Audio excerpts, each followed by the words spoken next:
Acaba de chegar aqui Paulo Guedes. Acabou de chegar nesse momento. Quer passar um pozinho, Paulo? Eberlei, por gentileza, Eberlei. Fica à vontade, fica à vontade. Estamos aqui ao vivo neste momento. Cadê o Eberlei? Eberlei, por favor, Eberlei. Fazer ao vivo. Fazendo ao vivo, é. Chama Eberlei lá. Eberlindo. Senta aí. Batendo papo. Não, sem papinho, dois professores. Vamos dar Professores, palestra, por favor. Daqui a pouquinho O vai aluno começar vai a palestra. chamar. Muito boa tarde, meus boletos vencidos. Tudo bem com vocês? Estamos de volta com mais um Pânico pela Jovem Pan. O programa mais engraçadinho que o Renato Aragão fazendo dancinha do TikTok. É isso aí. Hoje, cadê o Eberlei? Chama o Eberlei. Tá subindo aí. Tá subindo. Teremos o Eberlei daqui a pouquinho. Hoje teremos um grande convidado aqui. Passou aqui na emissora. A gente estava esperando já há um bom tempo e chegou o dia. Fausto Silva, por favor, faça as honras de apresentá-lo, Faustão. Alô, galera! A partir de agora, às 7h37, o Panicão do Emilhão tem a honra de anunciar um dos maiores nomes da economia brasileira, tanto no pessoal como profissional, galera. É ele aí. O cara foi professor da PUC do Rio de Janeiro, do INPA, FGV e da Universidade do Chile. É verdade, bicho. É ele aí, ó. O paizão da gloriosa Paula Drummond, casado com a Santa. Essa é Santa e a Maria Cristina. Ministro da Economia e flamenguista roxo. Ele, Paulo Roberto Nunes Guedes, o Posto Ipiranga. O Paulo Guedes da galera. Eita! Essa fera aí, bicho. É brincadeira. A biografia. Que apresentação, hein, Paulo Guedes? Pô, bacana. Você gostou? Negócio O impressionante. negócio aqui. Você não tem ideia do que é isso. Impressionante. Não tem ideia do que é esse negócio aqui. Durante 2019 Isso. até agora, o Brasil, esse ano está indo muito bem, mas a gente cresceu menos que a média do mundo. Essa é uma observação que eu tenho ouvido muito, que é o seguinte. O Brasil está crescendo menos que a média do mundo há 30 anos. Sim, Não é isso que eu ia agora, falar. não. Desde Aí as 1900 pessoas tentam tempo, espetar a conta, a conta na gente. não, há 30 Está em anos. último lugar no piso, está crescendo menos que o mundo. Há Isso 30 não, há 40. anos. Eu peguei os dados Isso, desde 1980. Isso. A mesma coisa a inflação, mais alta do mundo Isso. há 40 anos Isso. também nos últimos 4. Por que eu comecei falando dos últimos 4? Porque senão tem a questão da pandemia que deu uma... Certo, que a gente compara. O que a gente pode fazer para, nos próximos, a gente ter um crescimento próximo de países emergentes, que é maior que o crescimento dos países ricos? O que dá para fazer, que eu sei que vontade e ideias não lhe faltam? Eu acho que nós já estamos nesse que chamamos de o caminho da prosperidade. Eu acho que nós já estamos. Se você pegar do fundo do poço para hoje, quando bateu a doença, nós perdemos 1 milhão de empregos em 60 dias. E começamos a fazer as medidas de proteção. 68 milhões de brasileiros digitalizados recebendo auxílio emergencial, 11 milhões de carteiras protegidas na CLT, no regime formal de trabalho, com o auxílio emergencial. Em vez de você demitir alguém, liga pra gente. Você paga metade do expediente, nós pagamos metade. E isso era bom, porque ninguém estava indo para o restaurante para almoçar ou para jantar, distanciamento social. Mas você podia fazer 2 horas antes do almoço, 2 horas antes do jantar, distribui na vizinhança a comida e fica funcionando. Então, o Brasil... Aqui teve isso. Teve. Na pandemia teve aqui Isso. na empresa. Isso. E possivelmente, se a empresa estava atenta a essa possibilidade, nós pagamos metade do salário para quem seria dispensado até 2 salários mínimos. Quem ganha um salário mais alto, por exemplo, o Emílio ganha um salário espetacular. Maravilhoso. Aí a Exato. gente não Uma podia loucura. pagar. Acertou. Uma loucura. Aí a gente não podia pagar metade do salário dele. Uma loucura o Senão salário. quebrava o governo. Quebra o país. Tá bom. Dá pra pagar 1/3, né? Dá para pagar só um pedacinho. Mas 11 milhões de empregos foram preservados. E aí nós começamos a criar empregos, porque fizemos as reformas dos marcos regulatórios. Concessões, setor elétrico, gás natural, petróleo, aeroportos, ferrovias, portos, telecomunicações, 5G. Na hora que você cria todo esse ambiente, essa nova fronteira de investimentos, o dinheiro começa a entrar. E é dinheiro de brasileiros aqui mesmo, e começa a vir um pouco de fora. Então, quando você olha os sinais de vitalidade, Por exemplo, dizem assim, o Brasil, ninguém confia no Brasil lá fora. Mentira, fake news. Aliás, a coisa, vocês são sensacionais, vocês apresentam de forma leve, divertida, a verdade. Enquanto tem a opção de gente com aparência de seriedade, etc., falsificando realidades. Fake. Fakes. Porque o negócio de ser fake não é ser televisão ou rede social, não. Fake é conteúdo. Rede social, ou vídeo, ou rádio, é meio. Mas o fabricante de fake, ele pode usar todos os meios possíveis. E hoje nós somos vítimas de narrativas políticas totalmente falsificadas. Por isso que você vê assim, não, o PIB do Brasil vai cair 10%, aí cai 3,9%. O Brasil vai ficar em depressão, V é de virtual, quando eu falava que ia voltar em V, aí volta em V, aí cresce 4,5%. Mas no ano que vem não vai crescer. Aí previram esse ano uma recessão de 1,5%, e eu disse, vão passar o ano inteiro revendo o crescimento para cima, e vão passar o ano inteiro jogando a inflação para baixo. A reunião lá, os caras só erram essa reunião. O Emílio fala que bebe muito. Deve ter muito uísque nessa reunião. Tem uma reunião. O Sami vem aqui. Sami vem aqui e fala, olha, a economia agora teve uma revisão. Eu falei, pô, que equipe é essa? Sempre tem uma revisão. Sempre erra na previsão. Você viu a última agora, Sam? 5,88. Começo do ano, quanto é que era? Era recessão ou até o 0,2, 0,3? Isso, primeiro, ano passado se falava em 1,5 de queda esse ano, depois passou para recessão 0,2, depois passou para 1 de crescimento, agora já está em 2,7. 2,7, 67. Olha só, eu quero fazer uma pergunta aqui pro nosso querido Poço Ipiranga aí, tá ok? Ô Paulo Guedes, você falou em fake news aí, tá certo? A gente é bombardeado todos os dias, inclusive a minha pessoa, tá certo? A sua pessoa é muito atacada. Muito atacada. Você sabe muito bem. Agora, quase um ano atrás, falaram que o senhor ia sair do meu governo.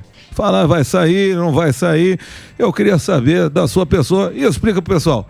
Você já teve vontade mesmo de sair? E se não, o que te motiva a permanecer no nosso governo? Quando o senhor, presidente, foi lá me visitar lá na Granja do Torto e me disse o seguinte, PG, tem 8 ministros pedindo a sua cabeça. Putz, aquilo ali pra mim eu tive um impacto inicial, né? Aí eu falei, presidente, o senhor que sabe, quem tem voto é o senhor, eu tô aqui para ajudar. Agora, nós defendemos aqui o caminho da prosperidade. Se quiser, tem gente desviando o senhor para outro caminho, vai ser ruim. O nosso perigo é acontecer o que aconteceu com o Macri lá embaixo, que ele elegeu todo mundo que usou como veículo e ele mesmo na hora final perdeu porque tocaram fogo no governo dele. É o senhor que manda. Aí o senhor voltou, umas 2, 3 semanas depois o senhor foi conversar comigo e é interessante porque quando teve a pandemia, os hotéis fecharam. Eu fui o último a perceber que o hotel tinha acabado o movimento lá, fui para casa tentar fazer um home office, é impossível. Aí o presidente falou, não, vem rápido para cá, fica lá na minha casa de campo, que era a Granja do Torto, acabei indo para lá. Eu tinha botado a casa do ministro à venda, porque eu queria dar exemplo, acabei, você vê como é que é o poder, né? Acaba te seduzindo, vai arrumando um confortozinho para mim. Eu até falei, presidente, deixa eu sair da casa. Não, porque senão vão achar que você está saindo do governo. Depois da eleição você sai, você libera o território aí, mas antes não. Senão estão falsificando tudo aí, vão dizer que nós estamos brigando e tal. Tá certo. Mas aí o senhor voltou lá para me avisar. Eu falei, o senhor quer que eu vá no palácio? Não, eu vou aí conversar de novo. Aí o senhor me falou, PG, agora não são 8 mais não, agora são 12. Pedindo seu pescoço. Então você vê o que é política. Dentro do governo, fogo amigo, pau comendo. Todo mundo tentando fazer seu trabalho melhor. Não tinha ninguém contra mim, não. É que um queria gastar mais numa direção, o outro queria gastar mais na outra direção. Eu lembro disso aí. Todo mundo com boa intenção. Todo mundo com boa intenção. Sempre no Arca de Noé tem um pica-pau, né? Você tá tentando salvar a girafa, elefante e tal, mas tem um pica-pau fazendo um buraquinho ali. A economia trabalha com a escassez, né? E a política nunca ele usa essa... Então é tudo compreensível, são grandes ministros. Pessoas que querem fazer e fizeram trabalhos extraordinários. Mas no final, se você perder a mão do compromisso fiscal, você destrói um país. E qual foi a sua motivação para permanecer em cima desse tanto fogo amigo aí? Ô presidente, foi a confiança e o respeito. Tá vendo? O outro tempo inteiro. O senhor mantém a meta de levar o Brasil no caminho da prosperidade. É uma aliança de liberais e conservadores. Os conservadores e os liberais. É uma aliança contra o caminho da miséria. Você vê a América Latina inteira desmanchando. Está todo mundo desmanchando, Venezuela, Argentina, todo mundo desmanchando. Você vê uma turbulência no mundo, no momento atual. Esse ano, à medida que nós fomos revendo o crescimento do Brasil para cima, já estamos em 2,70, 2,80, pode ser que pela primeira vez em 42 anos o Brasil cresça mais do que a China. Tá vendo aí, ó? Né? Quando eu tinha a idade de vocês, era jovenzinho, não, foi há mais tempo ainda um pouco, mas o Brasil já foi a economia de maior crescimento no mundo por 2 ou 3 décadas. Nós crescemos 7,3%, 7,4%, à frente do Japão, à frente da China, Coreia, Estados Unidos, todo mundo. O Brasil trouxe japoneses, virou a maior colônia de japoneses fora do Japão, a segunda maior colônia de italianos fora da Itália, a terceira maior colônia de alemães fora da Alemanha, mais libaneses no Brasil que no Líbano. O Brasil trazia gente do mundo inteiro. O que aconteceu nas últimas décadas? O brasileiro indo entregar pizza em Boston, lavar prato em Barcelona, sendo chofer de táxi no Canadá. Se vira. Mas o Paulo, por que o Brasil perdeu tanto bonde assim? Por que o Brasil nunca... Ele parece que vai, mas não vai. País do para futuro. frente, 2 para trás. Você sabe, eu acho que nós perdemos a grande possibilidade, mas é um fenômeno antigo. O Milor Fernandes que tinha uma frase interessante, dizia o seguinte: o problema do Brasil é que ele tem à frente o seu passado. Aliás, se aplica muito a essa eleição, né? Sim. Ele tem à frente o seu passado. Aí diz o seguinte: toda vez que tem a chance que você vai começar a sair do buraco, aparece um fantasma do passado, senta na sua frente e sequestra de novo o veículo. Né? Então é uma frase muito atual, uma percepção muito atual dele, porque disso. Você está começando a sair do buraco. Pegamos um país quebrado, estatais quebradas, 20 bilhões de prejuízo todo ano, aí levamos para 180 bilhões de lucro, ou seja, 220 bilhões que eram queimados todo ano. Falando da questão da redução dos impostos, tudo que você já falou que o governo fez, como é que foi a tua reação de ver a turma jogando contra? O despiora, o infelizmente vamos falar de notícia boa. E como é que... Você sabia que você teria essa... Sinceramente, não. Você sabia que você teria essa turma contra você dessa forma? E como é que foi para passar para sua equipe, explicar o porquê de tanta gente torcendo contra? Eu fui colunista da Folha, fui colunista do Globo, fui colunista da Revista Exame. Quando o Mário Henrique Simões faleceu, o Guzzo fez uma eleição lá dentro, com vários economistas jovens, e eu fui escolhido, porque à época eu tinha sido crítico de vários programas econômicos que tinham dado errado, etc. Tinha fundado um banco, tinha dado certo, tinha dado aula em várias universidades, acabei sendo escolhido para substituir o Mário Henrique Simões na Revista Exame. Então eu tinha um excelente relacionamento, e tenho ainda, pessoal, com a opção de mídia, mas até por amizade combinamos o seguinte: vamos fazer o seguinte, acabar a confusão, a gente conversa de novo, porque vocês... E aí é de parte a parte. Eles dizem que do nosso lado nós estamos errando na comunicação, não temos capacidade de comunicação. Se a gente tivesse o pânico lá, pegasse o Ministério de Comunicação, botasse o pânico, aí sim, a gente estava bem. Porque vocês têm uma capacidade de comunicação extraordinária. Obrigado, ministro. E nós tínhamos o conteúdo. Agora, o que acontece? Não chega informação. Não chega. Isso é uma grande e chega tudo já com narrativas políticas. Eu dou esse exemplo. O PIB vai cair 10%. Cai 3,9%, menos do que todos os outros países. Trombetas do apocalipse. Trombetas do apocalipse. Mas a imprensa sempre foi trombetas do apocalipse. Mas eu acho que perdeu um pouco o senso crítico. Exagerou.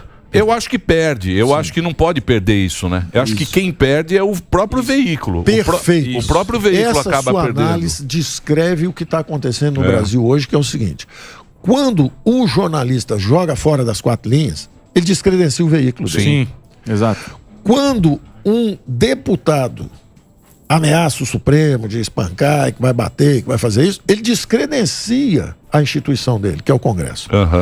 Quando um juiz do Supremo sai das 4 linhas, comete qualquer arbitrariedade, ele descredencia o Supremo.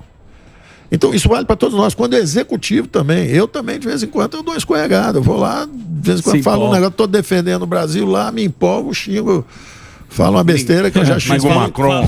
Xingo alguém Macron lá. gosta muito de você. Mas falam que você é um cara que tem o queixo duro, você aguenta a porrada. Essa Pois que é a verdade. não, eu aguento, mas eu sei que eu estou descredenciando a minha função, eu estou errando. Sim. Tá conseguindo Então passar eu tenho que corrigir, eu tenho que erra 1, acerta 9, erra 1, Posso acerta falar um feito 9. bacana, Você tem que viu? voltar.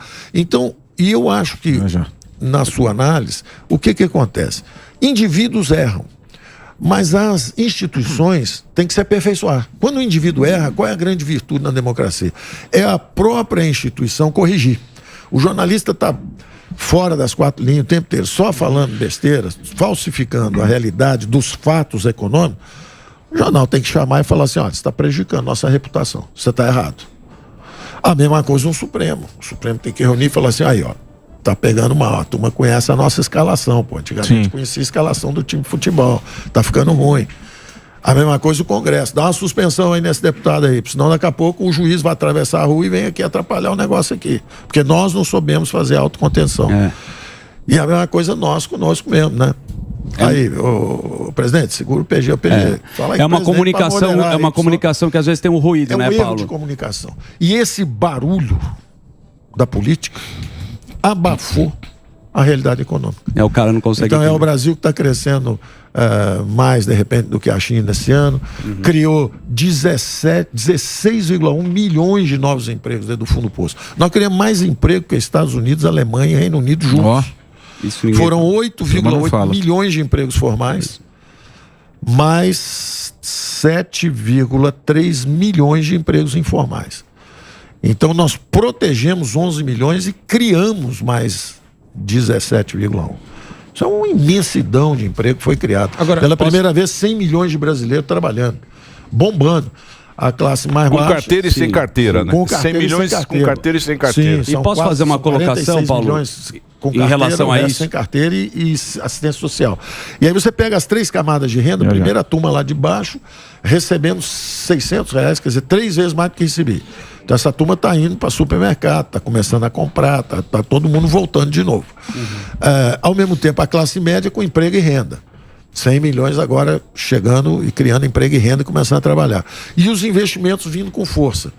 A nossa Constituição é um campo fértil para o ativismo judicial. E, infelizmente, o Supremo tem se mostrado muito ativista e tem atrapalhado a política econômica do governo. A gente viu o tempo todo, né, tentativa de redução de carga tributária sendo boicotada pelos ministros.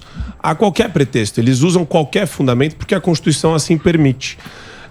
Até que ponto o Ministério teve aí problemas e desafios para superar por conta do ativismo judicial? Olha, você vê que interessante, não é? Primeiro eu tenho que fazer o seguinte: eu não estou aqui, é horário de almoço. É horário de almoço. Horário livre, eu posso até tirar a gravata. Pode fazer o que você como quiser. Paulinho. Como o Paulo Guedes. Paulinho. Não é o ministro. Tirou até a gravata. Não é o ministro. Tirou a gravata. Justamente, qualquer coisa que eu falar é a pessoa física, é o brasileiro. Show. É o brasileiro cidadão que falou. Tendo dito isso, minhas palavras, evidentemente, vão refletir um trabalho que teve a ajuda de muita gente em Brasília. Tem sempre o pica-pau de um lado, mas tem sempre o cara que vem, pega o baldinho também, ajuda a tirar a água da arca enquanto a arca vai avançando. E isso vale para tudo.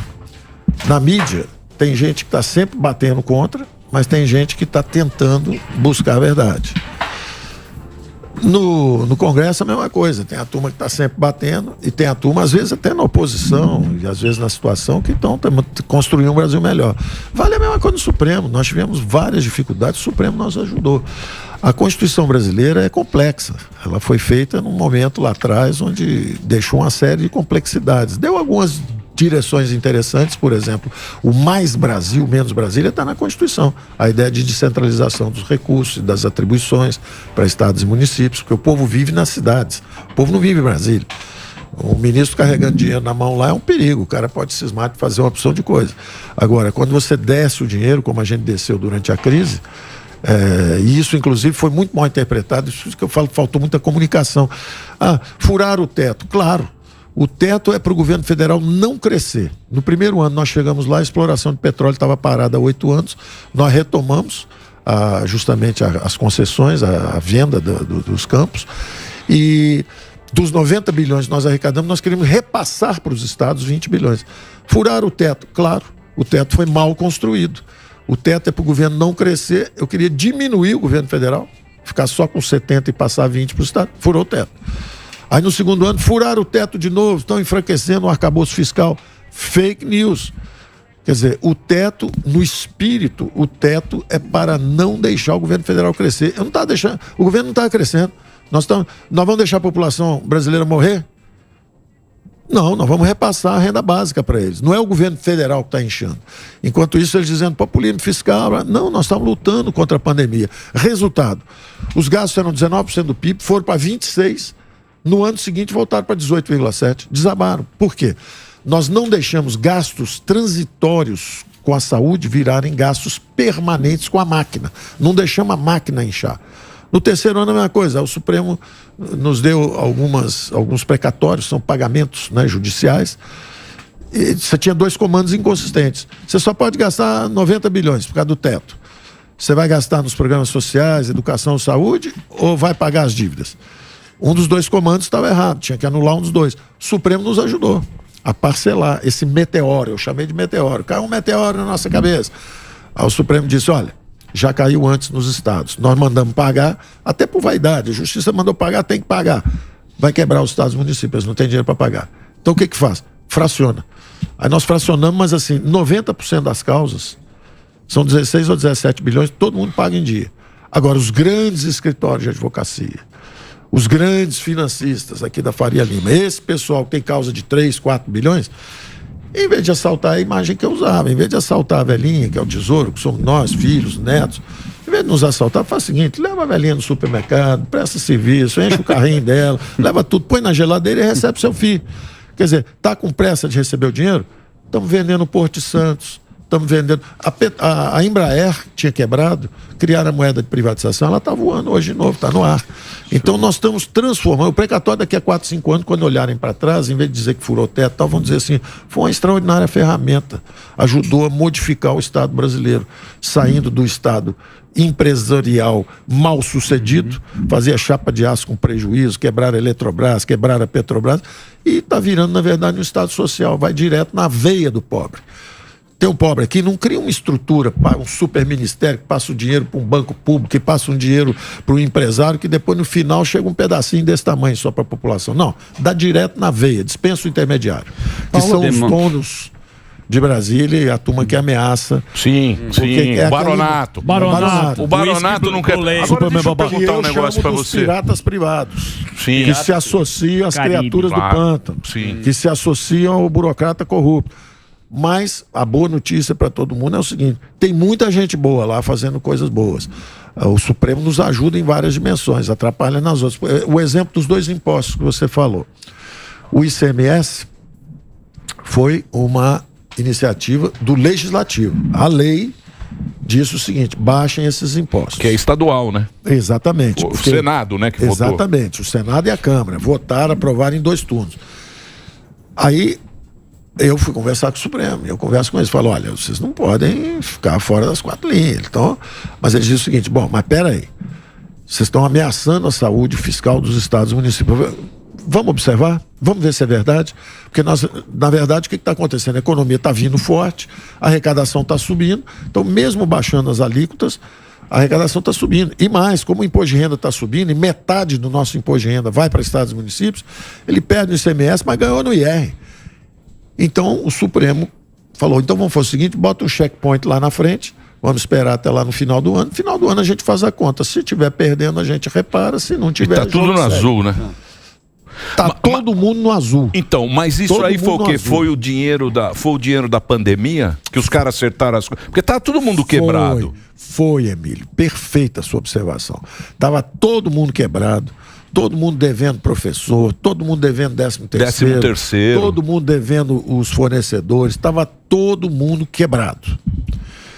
Quando chega a pandemia, nós conseguimos fazer em tempos de guerra o que a classe política não conseguiu ainda ter a coragem de fazer em tempos de paz, que é assumir os orçamentos. Falar, ó, tá bom, tá aqui o dinheiro para a saúde, mas não tem reajuste durante 2 anos.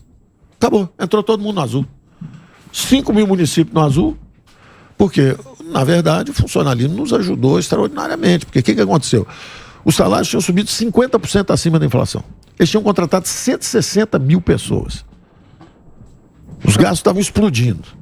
Aí, de repente, no meio de uma guerra, você imagina os alemães bombardeando Londres, você imagina se o funcionalismo falasse assim, nós queremos greve, vamos parar o metrô, queremos aumento, senão... Não... Peraí, primeiro você acaba a guerra, depois você conversa, né, de salário. Na hora que nós conseguimos essa pausa, essa breve pausa, justamente porque estavam com salários muito acima do setor privado, tem estabilidade de emprego, podiam trabalhar em home office, estavam numa situação onde poderiam se sacrificar pelo país. Bastou a gente conseguir isso, 5 mil municípios no azul, 26 estados no azul, e eles conseguiram algo que jamais conseguiriam nas suas assembleias legislativas. Ou seja, nós precisamos, desde que eu cheguei lá, eu defendi, olha, nós temos que desindexar, desvincular, assumir os orçamentos públicos. 96% do dinheiro está carimbado, fica 4% livre, uma luta da maior ferocidade para pegar os 4% e todo mundo chamando todo mundo de ladrão. Então, mas isso aí é Constituição, né? Então, porque o dinheiro... Carimbado, desde lá de trás. O dinheiro, assim, X tem que ir para a educação, X tem que ir para o lado. E tem um problema que é a negação da política. A política é o ato de decidir para onde vão os recursos públicos. Discricionariedade, né? A discricionariedade. Sim. O que aconteceu com o Brasil? Como a gente vivia na época da hiperinflação, isso é um fóssil que veio daquela época. Naquela época, para proteger, carimbaram tudo. Aí chega hoje, eu conversando com um prefeito, presidente do interior de São Paulo, ele me dizendo o seguinte, olha que barbaridade, nós éramos uma família de 5, 6 filhos, eu, por exemplo, tenho 5 irmãos, ele me contando, né? Sou prefeito, tenho 5 irmãos, e na época eram 56, 60 milhões de jovens no ensino básico. Depois veio caindo, hoje são 36 milhões, daqui a 10, 15 anos vão ser 20 milhões. Então, aquele carimbo do dinheiro está me obrigando a pintar a escola 6 vezes por ano, porque pela lei de responsabilidade eu tenho que gastar esse dinheiro.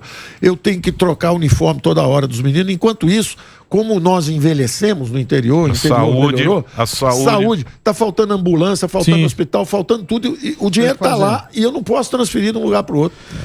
Eu tenho que desperdiçar de um lado e não consigo suprir do outro lado. Porque é a negação da política. Exato. A negação a política é a arte de dizer o seguinte, olha, vai para cá e não vai para lá. Acabou a guerra do Afeganistão, agora vai ter aumento de salário. Agora começou a guerra, trava o salário. Agora vamos gastar com saúde, tira daqui e passa para lá. A política foi negada. Está o dinheiro todo carimbado. Então o cara, já que ele não faz política no sentido correto, o que ele vai fazer? Brigar, xingar um ou outro, tentar pegar o dinheiro. Perfeito. Paulo, eu tenho acho que a maior dor do empresário, e isso o governo andou em várias coisas, saneamento básico, você comentou do Tarcísio, mas a gente não conseguiu fazer uma reforma tributária. Os dados do Banco Mundial, por exemplo, você conhece melhor do que eu, o Brasil gasta em média 1.501 horas só para pagar imposto. A gente é o pior país entre 167. Absurdo. Ainda o índice de complexidade tributária, a gente era o pior em 69 países e agora tem 9 na frente. Mas não é uma posição que a gente pode entender. Ontem, eu não sei se você viu, tava lá o Lula, tava com a Abílio Diniz, tava com o André Esteves, tava com o Justus, o Klein, um monte de empresário, e ele falando de reforma tributária. E tem muito empresário querendo e apoiando o PT. Você comentou uma coisa, saiu, acho que hoje ou ontem, que direita também gosta de privilégios. Sim. E esse que é a questão. E aí, como que a gente faz? Porque eu sei que a sua vontade é fazer a reforma tributária, mas você sabe que o cara tem os dois tipos, né? O comunista com o dinheiro dos outros, que assim, com o meu não, mas com os outros eu sou comunista, e o liberal que também é liberal para os outros mercados. Mas por dele ele quer um privilégio. E aí, como que a gente vai resolver esse negócio? Esse conflito existe pelo seguinte, nós temos dois grandes, a civilização ocidental conseguiu 2 grandes ferramentas ao longo assim de séculos. Não é coisa de 3 meses, 6 meses, séculos. Um é justamente esse mecanismo de decisão política descentralizada. Não tem o rei que manda em tudo, não tem. Seus poderes são limitados. Seus poderes vêm até onde começam os meus. Direitos. Você não pode invadir os meus direitos. Então, a democracia é esse sistema de descentralização da decisão política e limitação de poder político. Aí tem o mercado, que é a correspondente, é a mesma coisa. O mercado não foi uma invenção do inglês no século, 2 séculos atrás, não. Os fenícios, os babilônios, Vem de longe. os astecas. A lojinha. Os hebreus. A lojinha está muito Vem de Moisés. Todo mundo já orgânico. Todo mundo orgânico. Isso é igual a linguagem. A linguagem, quem é que inventou a linguagem? Língua Um viva. cara um dia caiu um raio, o cara, aí, todo mundo chamou aquilo ali de raio, que significa raio. Então a mesma coisa, as trocas começaram a ser feitas. E à medida que esse algoritmo de decisão política descentralizada foi se expandindo, o progresso foi chegando. E você tem que caminhar com essas duas pernas. Vamos deixar criar riqueza e vamos ao mesmo tempo dando oportunidades e redistribuindo aqui onde é possível igualdade de oportunidades, meritocracia. Vamos embora, vamos jogar todo mundo junto. Então isso foi desenvolvido, isso é secular. Esse é o caminho da prosperidade. Esse é o caminho das grandes sociedades abertas, que o Karl Popper elogia e que é o nosso símbolo de ideal lá para frente. Aperfeiçoamento institucional nunca vai estar perfeito, mas nós estamos sempre tentando melhorar um pouco. Ora, quando você está num caminho desse, é muito claro, tem que ter uma linha dividindo o poder econômico do poder político. O sujeito que tem poder econômico não pode ir a Brasília para tentar ter poder político e vice-versa. Isso é promiscuidade. O cara tem poder econômico, vai lá, consegue uma lei para si, se protege, e era o exemplo que eu usava na campanha quando dizia: nós somos 200 milhões de trouxa, na mão de 6 empreiteiras. Sempre é pouquinho, né? Sempre aquele o cartel, né? A gente já sabe quem manda. A gente já sabe quem manda. Só reserva. É isso aí. Então, o que acontece? Nós temos que sair disso. Nós temos que justamente ir aperfeiçoando as instituições políticas de um lado, passando o muro. Olha lá, a Folha de São Paulo já publicou aqui, ó. Sim, verdade. Agora, de novo. Estão assistindo a gente lá, ó. Sempre assim. Nossos companheiros. Sempre assim. Tem sempre 10% de pica-pau.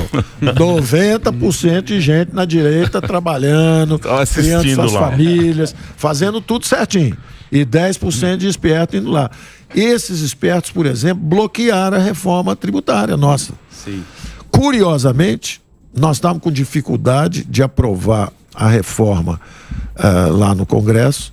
O presidente da Câmara botou uma vez para votar, teve que suspender, votou a segunda, teve que votar. Curiosamente, eu conversei com um deputado de esquerda, só não posso falar agora para não fazer propaganda eleitoral. Sim. Mas eu virei e falei: você vai deixar passar uma oportunidade dessa? Quer dizer, de tributar de lucros e dividendos? Há 30 anos que o trabalhador brasileiro paga, às vezes, 27,5%. E nem sabe. E o sujeito recebe lá 350 bilhões de juros e dividendos, paga zero. Aí você fala assim: vou tributar. Ele: não, minha empresa já foi tributada. Eu não quero tributar a sua empresa. Se o dinheiro ficar na empresa, diminui queremos até diminuir a empresa. É o que se faz. Que é o que se faz no mundo inteiro. Os impostos sobre a empresa, o corporate tax, como eles chamam, era 44%, 45% no mundo há 40 anos atrás. Ele veio baixando. O Reagan e a Thatcher eram considerados radicais porque botaram em 35%. Hoje ele é 23,5%. Então, há 40 anos com o imposto sobre a empresa, o pânico está crescendo, quer investir, criar emprego, novo equipamento, contratar mais gente. Melhorar, imposto baixo. Agora, a empresa está madura, já tiraram o leite todo, quer agora pegar o dinheiro, comprar um avião, uma ilha, etc. Faz favor, passa ali no caixa, paga o imposto de renda. Iate em nome da firma. Isso aviãozinho em nome da firma. Aí coloca por trás. Esse assunto agora, Malaquias. Então a nossa reforma foi aprovada com apoio também da esquerda, direita, esquerda. Aí ajudou, todo mundo aprovamos na Câmara. Aí de repente foi pro Senado. Som de jatinho baixado em Brasília, travou tudo. Ô, Paulão, agora a questão da carteira verde e amarela, a galera estava perguntando bastante, porque era uma proposta muito bacana. Sim. Que o presidente falou que ia retomar isso daí. Como que anda a carteira verde e amarela aí? Ela foi, no primeiro ano nós chegamos, a nossa reforma da Previdência, ela era uma reforma muito mais potente do que o que acabou saindo, porque ela tinha basicamente duas camadas. A primeira camada era a remoção de privilégios. Sim. De todo mundo. Né? Privilégio de todo mundo. Pô, o cara já ganha mais, 30, 40 vezes mais do que o salário mínimo a vida toda, teve tempo, estabilidade de emprego, teve oportunidade de juntar o dinheiro. No final da vida, o governo ainda vai continuar fabricando desigualdade. Então, vamos fazer o seguinte: 3, 4, 5 salários mínimos já tá bom. Não vou ficar pagando 30 salários mínimos, porque você contribuiu. Um funcionário público, né? Removemos os privilégios. Foi o primeiro movimento. O segundo movimento era ir em direção, eu usava até a imagem de 2 aviões. Tem um avião saindo que é o sistema de repartição, o sistema atual. Sim. Quando eu era jovem, eram 14 jovens para pagar a aposentadoria. Os velhos.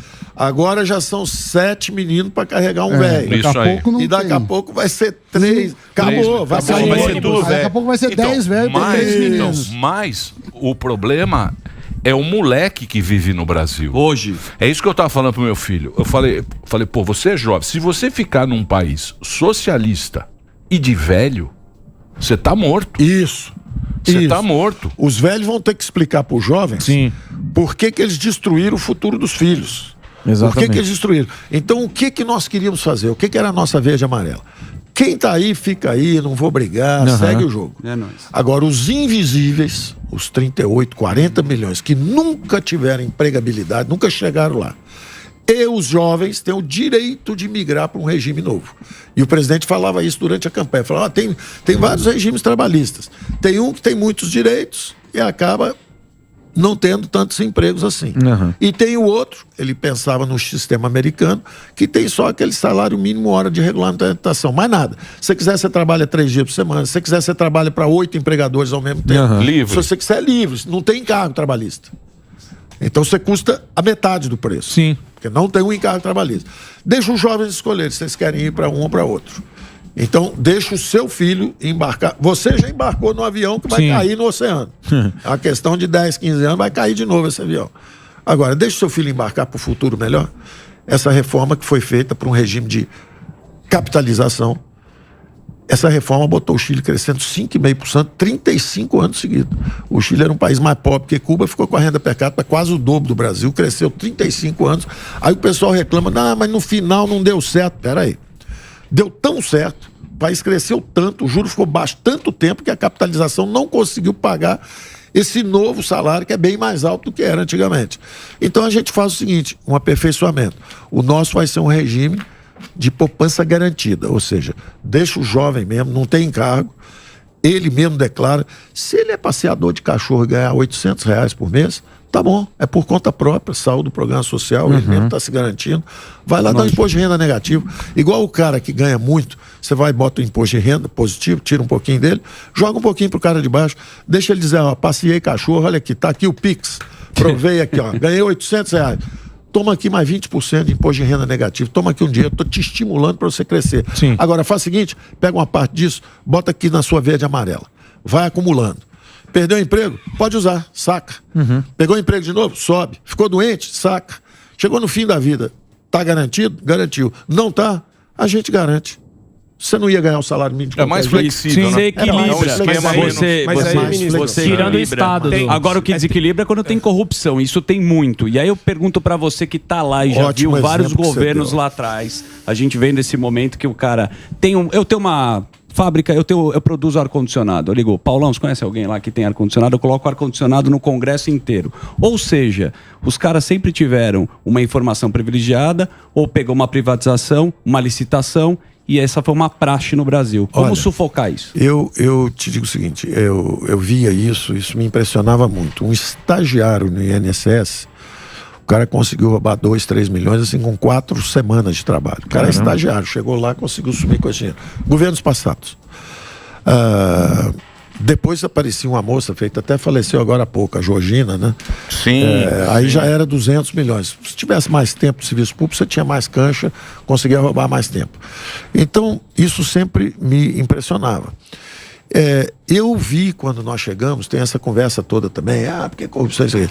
Eu não vi nenhuma proposta indecente. Nenhum empresário chegou para mim. Eu teria coragem de chegar para um presidente da República, com o temperamento que o Bolsonaro tem, chegar lá, olha, presidente, tem um negócio aí pra gente, tem que tomar conta, cuidado com isso aí, hein, tomar conta disso aí. Não tem esse papo. Não existe esse papo lá. Não tem espaço para esse papo. Se acontece no subterrâneo, no subsolo, em alguma distante província, é outra conversa. Mas eu não tive qualquer conversa não republicana. Das instituições com que eu convivo. Isso aí foi uma coisa que mudou Brasília também, porque você entrava no elevador em Brasília, era negócio. Pois é. Até o 2S. Então, mas isso aí também meio que prejudicou, né, a turma do... Eu acho que boa parte da oposição hoje tem saudade dos tempos dos bons negócios. Dos elevadores. Bons negócios. As pastas. Das malas. Eu acho que tem saudade dos bons negócios, né? Tanto que a gente parece ter um passado pela frente, né? Pô, saudades. E, Paulo... Agora me fala uma coisa, Paulo. A gente conversou muito com o Bruno, né? O Mickey Mouse. Verdade. O Mickey Mouse lá, que Adora é o... você. Tá, agora ele tá na... Bianco. O Bianco. Bruno Bianco. O Bruno Bianco, hoje o Guaranis também, que era a equipe. Era a equipe que conversava com a gente. É verdade, vem aqui muito. E eles naquele momento da pandemia, quando vocês ficaram lá uma semana, 2 semanas lá procurando, você imaginava que tinha tanta pobreza? Porque eles falavam, a gente descobriu gente que nem imaginava, essas pessoas eram desconhecidas. Eles falavam assim, era gente que era o cartão. Lembra que fez aquela fila? Sim, tal. sim. Aquilo mudou alguma coisa no seu pensamento? Mudou muito. Nós já tínhamos a ideia da renda básica e tudo. Nós sabíamos, eu como economista, eu sabia que tinha uma informalidade brutal, um desemprego, um enorme desemprego em massa. Subemprego em massa. Esse pessoal todo que você vê no estádio de futebol. E interessante porque essa foi a grande obsessão do presidente. Quando a pandemia chegou, e até virou uma onda de que ele não ligava para a pandemia. Não foi isso que aconteceu. O que aconteceu foi o seguinte. E foi interessante porque eu vi uma charge que eu vi até nos Estados Unidos, de vir numa onda mais ou menos, vamos supor, alta, que era a onda da pandemia, e uma onda maior ainda atrás, que era uma segunda onda, que era a onda da economia. E isso nos impressionou a todos, quer dizer, a gente sabia o seguinte, vai ter essa onda da pandemia em si, agora a economia também vai travar e pode ter fome em massa. Então a gente tem que manter os sinais vitais funcionando. Por exemplo, campo, tem que ter comida, transporte, tem que trazer comida para a cidade, supermercados funcionando e renda para os mais frágeis. E era a obsessão do presidente. Como é que vai ficar o cara? Ele tem uma identificação com essa turma. A turma, é engraçado, ele é um presidente popular. Aí a turma fala, é populista. Como populista, um cara que não dá aumento de salário em ano de eleição? Como populista, o primeiro presidente que diz, olha, bota um Banco Central independente aí. O Banco Central normalmente está soprando a velhinha, ajudando o governo incumbente. Ele deixa fazer o contrário. Cria uma política temática. Agora é o seguinte, segurança, agronegócio, em vez de ser um governo de esquerda, dizia o Roberto Jefferson, que ofereceu, eu sou de direita, mas tô pegando a grana do lado de lá. Então, e aí agora você vê toda essa associação em torno do governo agora, e como é que vai ser? Não vai ser a mesma coisa. Quem fizer coisa errada vai ser preso. Como se... Nem no caso dele que aconteceu. Tá solto. Tá elegível. Então, como é que vai ser essa conciliação? E vem com o boleto. Vai ter que pagar com... Ô, Paulo Guedes, me fala uma coisa. Vamos falar da despiora. Do MAS. Direita aqui, a Folha de São Paulo. O MAS. Infelizmente, vamos falar de notícia boa. Por exemplo, um negócio que ninguém falou, cara, que eu achei legal, é abrir uma firma hoje. Você abre, na minha época, eu fui abrir uma firma, levava 3 meses. Hoje em dia, uma firma. Você teve uma firma. É muito antigo falar firma. Firma. Abriu uma firma. Uma firma. Deu pra entregou Você é uma firma. agora. A Jusesp. Abriu uma empresa, pô. Hoje em dia, você abre uma firma do dia pro outro. Isso foi um negócio você bom. tinha que ir na junta comercial, aí você tinha que ter licença para Receita Federal, aí você tem que reconhecer, aí tem que pagar o bombeiro. Agora é o contrário. Você abre a empresa, comunica uma agência e elas que se virem, uma comunica a outra, o governo digital. Boa. Tá tudo, o Brasil foi classificado como o melhor governo digital das Américas, à frente dos Estados Unidos. Eu já falei disso aqui. O que acontece? Nós desburocratizamos. 8.400.000 empresas abriram. Porque em menos de 23 horas hoje. Mas você também foi no pequeno, né? Sim. Você priorizou o pequeno empresário, né? Sim. Essas meias. Sim. 14 milhões de mês. 8 milhões de novas empresas. Pela primeira vez no Brasil. Quando você... tinha 2 empresas. Uma tinha 10 bilhões do BNE, a outra tinha 10 bilhões da Caixa. Vocês facilmente descobrem o nome da empresa, eu não quero falar. Me arrependi até de falar do nome de um ex-presidente aqui, porque o cara tá na luta aí. A gente aqui tem que saber o que a gente quer escolher para frente, né? Mas Tá na luta porque dele as lá. pesquisas, tanta gente parece querer a volta, né? Se a economia tá bem assim. Qual que é a explicação? A pesquisa tá errada? Porque Não, eu prefiro não entrar nisso, mas existem parâmetros, por exemplo, se você botar o censo de 2010 Sim, é a gente usado já nas falou pesquisas, disso né? aqui. Vocês já falaram disso. Muda um parâmetro desse, dá vitória no primeiro turno pro outro lado, então pode acontecer, pode estar acontecendo muita coisa. Mas eu prefiro o seguinte raciocínio. A mensagem forte que o PT tinha, que era a transparência, o combate à corrupção e tal, esse troço se perdeu. Mas ficou um recall importante de uma ajuda. E agora, o nosso governo, justamente em vez de estar preocupado com comunicação, trombetear resultado, foi um governo focado em desempenho. Foi altivez e desempenho. O presidente fez o Brasil, ao contrário do que se diz, que o Brasil não é respeitado, é o contrário. O Brasil está no caminho para um Conselho de Segurança da ONU. É um candidato. Porque só tem 5 países que têm dimensão continental. Que mandam na bagaça, né? Que mandam na bagaça. Então, o Brasil está sendo disputado, porque é uma potência energética, é uma potência econômica, é uma potência ambiental, está mostrando capacidade de entrega. As democracias lá estão dando uma balançada, não estão conseguindo entregar. O Brasil está criando mais emprego, está crescendo mais rápido. Nós estamos trazendo para o Brasil. Acabou de chegar o pessoal, estava um pouco antes de vir para cá. Eu estava conversando com a turma da indústria automobilística. Eles estão conversando porque está havendo uma reconfiguração das cadeias produtivas. O Covid bloqueou os portos, desorganizou a cadeia produtiva no Ocidente. Ao mesmo tempo, a guerra da Ucrânia está desorganizando a segurança energética da Europa. Vai haver uma relocalização industrial, uma nova reconfiguração. O Brasil tem que pegar essa onda. Exatamente, é o país que tem energia renovável mais barata do mundo. Nós estamos baixando os impostos por isso, então o Brasil vai se reindustrializar em cima de energia renovável e barata. Nós vamos fazer a transição de uma economia cinza para uma verde. E no momento que nós estamos desenhando isso, estamos começando justamente esse esforço de reindustrialização, o Brasil pode emergir como uma grande potência, exatamente como os Estados Unidos emergiram durante as 2 grandes guerras mundiais. A nossa preocupação o tempo inteiro foi de inclusão mesmo, trazer os pequenininhos. Então, em vez de você ficar com 10 bilhões para um e 10 bilhões para o outro, nós falamos o seguinte: desalavanca, vamos despedalar os bancos públicos. Então, me devolve aqui os 10 bilhões. Você já é grande o suficiente, já teve seus resultados, devolve aqui, vai captar dinheiro em mercado, devolve os 10 bi.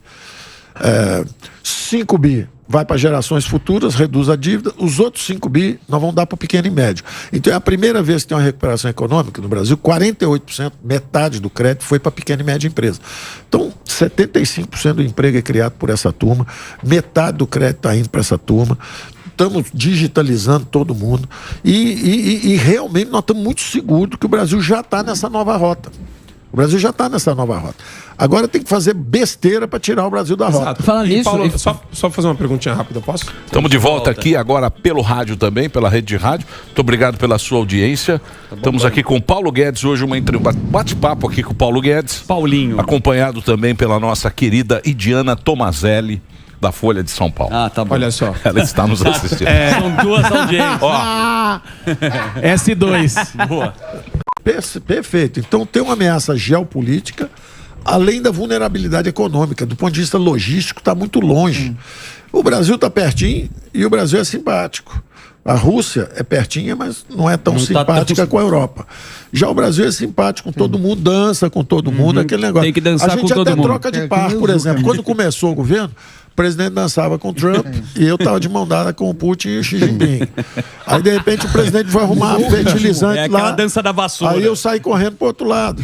E engraçado, como ele teve... Eu estava lá na OCDE preocupado. Ele falou, PG, vamos para a Rússia, não sei o que, o presidente. Se os caras invadirem a Ucrânia e tiram a fotografia, o cara tá te chamando pra cena do crime. Vai tirar uma foto do senhor lá. Eu preciso estar de mão dada com a turma do lado de cá, não vou lá não. É bom, PG, você só vai entender depois. E eu falei, pô, o que ele vai fazer lá agora? Mas você foi bem de não ir também. Agora. Não foi uma má ideia. Vai você, vai na frente. Eu até falei, vai na frente, presidente, vai na frente. Vê se o negócio tá bom lá. Vai que eu vou fazendo embaixadinha. Você tá brincando, tem coisa que eu não posso falar. Ah, mas isso que a gente gosta. Os bastidores, Mas- líderes políticos mundiais que você já teve na Eu frente. só falei assim, não, tem bastidores, um dia eu conto. Mas aí é preciso mais tempo. Uma cachaçinha Tem uma também. cachaçinha. E fora do ar. Falou. Você falou. Mas olha, mas o presidente foi interessante, porque aí de repente. Esse encontro. Ele fez o encontro dele, volta. Aí eu tô lá na reunião da OCDE, aí um dia eu tomo uma chamada lá na Chincha, a turma reúne e fala assim, vem cá, vocês afinal estão lá? Não, o presidente errou o time, ele só foi lá, mas que ele podia descobrir que ia haver uma invasão e tal, não podia.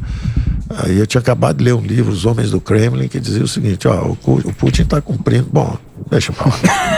Ele tá com o manual. A estratégia. Aí eu tentando, né, equilibrar a situação lá na OCDE. Não, o presidente do Brasil é neutro, dança com todo mundo, tá tudo bem, nós não vamos. Olha, o único país que condenou, o único país dos BRICS que condenou a invasão. Tamo junto, beleza e tal. Aí eu chego aqui, o presidente, engraçado, né? Falando que eu tô com o time errado, né? Daqui uma semana a gente conversa. Você vai ver. Aí você vai ver. Aí passa uma semana, ele chega e fala assim, vem cá, chegaram aí 27 navios Fertilizantes. com 700 mil toneladas de fertilizante. Vai dar E os agora? Vai ajoelhar no milho ou não vai? Quer tomar uma Vai pedir desculpa? Vai pedir desculpa ou vai falar que o Quem time tá com o time errado agora aí, tá certo? Por isso que o senhor presidente e o senhor ministro. Falei que não precisava de mim. Porque Paulo Guedes. Falei que você não precisava de mim.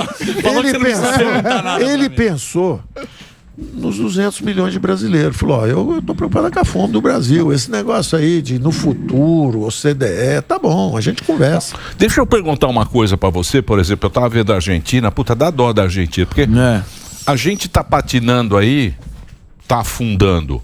Quanto tempo o Brasil tá afundando? Uns 30 anos? A Argentina tá mais, né? 100 e poucos. Porra, A Argentina em 1906 tinha uma situação o horrorosa, primeiro metrô da América então, Latina. eu tava vendo os velhinhos da Você viu Argentina esse vídeo? catando latinha. Velhinho abrindo lixo. Não, pegando latinha pra vender latinha, porque a Reciclagem, aposentadoria. né? Fazer reciclagem. Até Então, a aposentadoria tá isso, tendo lá. isso, exatamente isso.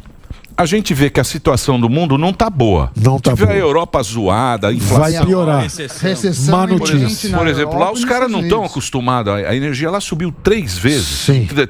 Triplicou. Eu trouxe aqui, os caras estão injetando muito dinheiro para subsídio. Sim. Mas você acha que o Brasil pode ganhar alguma coisa com isso? Escuta. Ou também a gente não. também se ferra? Não. A coisa mais importante é saber o seguinte: nós somos donos do nosso destino. O Brasil tem uma dinâmica própria. Como eu dizia, são só 5 países que têm mais de 2 milhões e 500 mil quilômetros quadrados, tem mais de 100 milhões de habitantes e tem um PIB de mais de 1 trilhão. De dólares. De dólares. Esses países têm uma dinâmica própria. Por exemplo, o mundo todo estava crescendo, sincronizado durante 30 anos, que foi a globalização, foi o grande escape à miséria mundial. 3,8 bilhões de eurasianos saíram da miséria, os chineses saíram lá do campo, onde comiam arroz. Dormiam lá na pobreza, e de repente estão exportando para o mundo inteiro, ascenderam socialmente. Enquanto eles estavam fazendo isso, o Brasil foi para a clínica de recuperação. Teve 2 surtos de hiperinflação, ficou com a economia fechada, aumentou imposto, uma tragédia. Congelou preço. Foi um desastre. Congelou preço, congelou poupança. Só fez besteira durante muito tempo. E foi saindo aos poucos, aos trancos e barrancos, no aprendizado mesmo. Bota o juro na lua para derrubar a inflação. Foi muito bom, mas aí perde 4 eleições seguidas. Porque o PT descobriu que, em vez de dar 400 bilhões lá pro pessoal da Bufunfa, era melhor dar um pouquinho ali do lado para a Bolsa Família. Aí levou a taxa um certo tempo. Então, foi um aprendizado muito difícil. O câmbio flutuou, não foi por virtude, foi porque explodiu no focinho. Então, nós fomos aprendendo a flutuar câmbio, aprendendo a fazer a responsabilidade fiscal. Foi um aprendizado duro, 2 gerações. Mas tem um legado. Todo mundo entende. Tanto que, mesmo de que quem está tendo responsabilidade fiscal e está com a dívida PIB do mesmo tamanho que entrou, mesmo assim eles jogam lata e falam, populismo fiscal, isso é bom. Se não fosse parcial, se não fosse militância, era até bom. É sinal de alerta, é sinal que nós todos estamos acordados. Isso é progresso, isso é bom. Tendo dito isso, É sempre bom quando o vento está a favor. Mas não tem problema o vento estar contra. O Brasil fez a grande industrialização, nós saímos do ciclo do café e fomos para a indústria depois da Grande Depressão. Quando tem um ventinho a favor, o seu barquinho anda, mas para decolar você precisa de vento contra. Então, se o desafio é muito grande, é quando você vai pegar um impulso mesmo para poder subir. Então, essa é uma oportunidade para o Brasil. O Brasil tem energia renovável e barata pela frente. Nós fomos lá fora conversar justamente com os japoneses, porque está todo mundo de olho em fábrica de semicondutores. Nós queremos no Brasil. Nós vamos botar a fábrica de semicondutores no Brasil. Estamos indo lá e trazendo os arranjos produtivos, dizendo, vem cá, 75% é Taiwan. É muito longe, do ponto de vista de logística, não funciona. Risco político imenso. Vamos fazer no Brasil, pessoal? Traz os parceiros aí, 5, 6... Como é que vocês usam aí para fazer isso aí? Vem fazer no Brasil. Vamos botar sem imposto de renda, incentivo. Vamos embora, vamos botar esse troço aqui para funcionar. Tá todo mundo na maior animação. Nós já estamos com uma medida provisória pronta. Vamos puxar o gatilho a qualquer momento. Aí sim. Entendeu? O Sami quer privatizar a monarquia. Ele quer privatizar o caixão da rainha. Você quer ser monarca? Que é isso, Paulo o dinheiro dos outros. Que Eu não vai ser monarca. Vamos privatizar a monarquia. Eu já vi que vocês têm um bom equilíbrio aqui. Porque tem um presidente que preside. É isso, pô. Ditador, mas tem o pessoal ali do business law, da lei, constitucional. Tem o filtro econômico. Tem o ditadorzinho aí, ó. Tem dois caras, boa praça. Em cima do muro. Que fica aí. A gente articula. E tem um cara que quer mandar em tudo. É o ditador, né? Claro. Ele quer ser o dono do Banco Central e ao mesmo tempo ele tá pronto para entrar na política. Lógico. Você acha que não? Pra entrar na política. Mas a audiência é dele. Eu vou deixar. Com esse cara, nós vamos ser reeleitos 10 mandatos. Claro. Se te chamar, você vai pra economia. Não vai mesmo. Agora o negócio sério que a gente tinha que falar, que, pô, vocês trabalharam pra cá, porque a gente acompanhou, porque aqui a gente ficou 20 dias fora do ar e a gente acompanhou a pandemia, né? Fazendo o programa ao vivo e tal. A sua equipe trabalhou pra caramba e eu acho que a gente passou por isso, pô, foi um período difícil, né? Foi um período difícil, mas pô, a gente não teve desabastecimento, onde a gente viu em muitos lugares, as coisas funcionaram. Perdemos muita pandemia, gente, né? Bom lembrar uma pandemia, né? Foi punk isso. Eu acho que para o governo foi complicado, né? Segurar. Esse momento. Foi muito difícil. Tinha hora que teve um senador,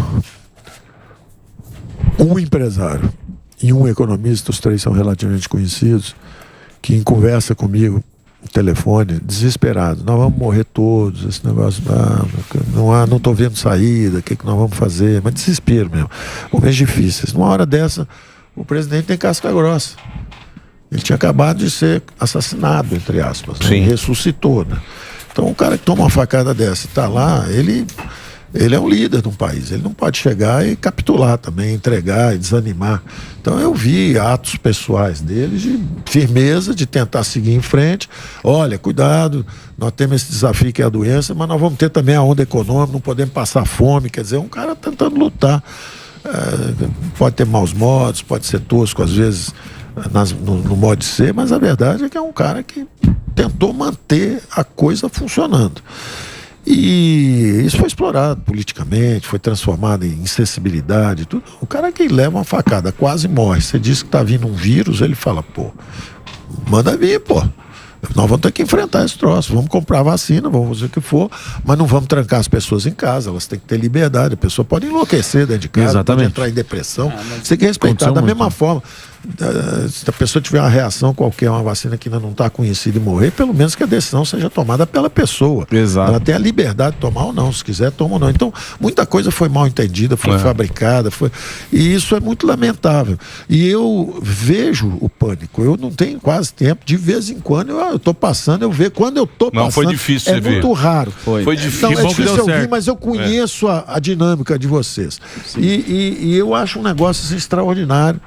Vocês manterem essa busca da informação correta com um ar leve, inteligente, bem-humorado. Mais ou menos. Inteligente, né? No ar a gente disfarça bem. É No ar a gente disfarça. Não, bacana. A gente, Mas no o humor momento tem com sobra. No momento em que está todo mundo só urubuzando Exatamente. e fazendo coisa, vocês estão buscando, pelo menos, a verdade, entender o que está acontecendo. Com tanta coisa ruim. Eu sempre fui tratado com extraordinário respeito por vocês. Sim. Tanto que eu, por exemplo, não estava nem... mesmo porque você nunca veio aqui. Não, mas é isso que eu vou Entrou no dizer. Skype uma Mas você vez. sabe o que A gente aconteceu? ficou um pouco triste. Não, com mas isso. você sabe o que acontece? Eu, justamente quando o presidente me... Porque eu tinha uma combinação com ele, o seguinte, presidente, toda hora tem alguém que fala, ó, vai para São José do Santos lá e vai lá para ajudar, não sei o que. Presidente, se o senhor quiser ajuda, me avisa, porque eu não posso... Eu estou aqui fazendo negócio aqui. Se o senhor achar que eu sou importante em alguma coisa, me avisa. Sempre tivemos essa combinação. Sim. Né? Porque, inclusive, ele é uma liderança política e eu sou um instrumento econômico. Eu estou lá fazendo o caminho da prosperidade, tentando lá. E ele me apoiando. Cada um na sua posição. Sim, mas é Cada um na gostoso sua entrevistar. posição. Você é um cara gostoso. Você sabe, Papo leve. o Ciro também é gostoso entrevistar. Repare Tem bem. cara que é Eu posso é dizer o gostoso seguinte, entrevistar. para você ver, o Ciro. Quando o PT disse que o Fernando Henrique comprou a reeleição, foi o PT que disse que eles compraram a reeleição. E isso é ruim para a democracia. Eu preferia que os mandatos fossem mais. Eu passei 40 anos escrevendo, eu não posso negar. Sim. Eu não gosto de reeleição. 5 anos tá bom, né? 5 anos tá bom sem reeleição, isso seria o ideal. O meu seria 10. Claro. Eu já senti tudo. Com o Banco Central E depois, E as estatais. Dólar a um. e Muitas depois passa estatais. pro Sem filho. vender nada que muitas tá dando estatais. lucro. Passa pro Eu filho vou dizer, depois vai pro eu já filho mais entendi 10. tudo. Depois passa pro filho. Isso. Mas É que nem cartório. Claro. Mas o interessante é que quando foi feito esse pecado original contra a democracia brasileira, e aí me perguntam, pô, mas você sempre foi contra, como é que você está falando do Bolsonaro? Aí eu sempre explico, eu falo assim, ó, se fosse um Lula, uma Dilma e um Fernando Henrique, dava para um Bolsonaro consertar. Mas com 2 Dilma, 2 Lula e 2 Fernando Henrique, Precisa duas. precisa de 2, principalmente por causa do Covid. É isso aí. Dito isso, no segundo mandato do Fernando Henrique, quando ele pleiteou a reeleição, eu votei no Ciro. Porque a indignação do Ciro, essa vontade de... Repare bem. Superman babado. Estimado Super pai. gostoso Meu entrevistar. irmão, minha irmã. O problema é o seguinte: o problema é que ele cismou que é economista. Aí ferrou geral. Joga música. Mas ele tem Números os que não dados. existem. Paulo Guedes, Que dado eu queria na cabeça agradecer dele. muito sua presença. Foi muito bom. obrigado por você ter vindo mesmo. A gente sabe que Renova a nossa esperança. que você tá na Ouvindo aí. correria aí. Obrigado mesmo por você ter Verdade. vindo. Sua equipe também. E eu digo o seguinte: quando o presidente falou assim, vai lá naquele outro canal lá, eu falei assim, liga pro Pânico que eu quero ir lá. Obrigado. Certo, pô. Volta Uma mais. questão de respeito ao amanhã. trabalho de vocês.